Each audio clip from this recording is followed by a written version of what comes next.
અત્યારે અમદાવાદની અંદર અમદાવાદ લંડનની જે ફ્લાઇટ એર ઇન્ડિયાની હતી એના જે સમાચાર મળ્યા છે,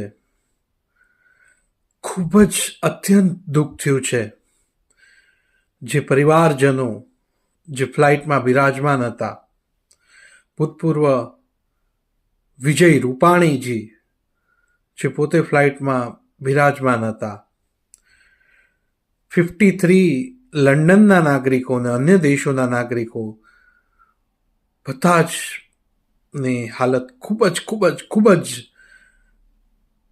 અકલ્પનીય.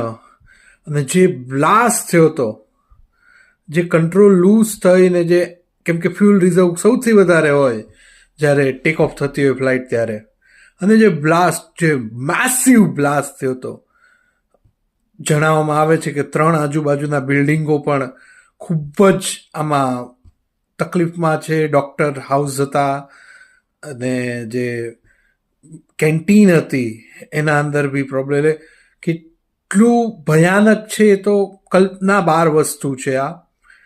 અને ભગવાન બધાને સુખ શાંતિ અને સહન કરવા માટેની શક્તિ આપે એવી મારી પ્રાર્થના ઈશ્વરને.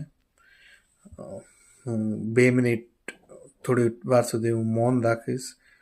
ઓમ શાંતિ શાંતિ શાંતિ. ઓમ શાંતિ શાંતિ શાંતિ. ઓમ શ્રી શ્યામ દેવાય નમઃ.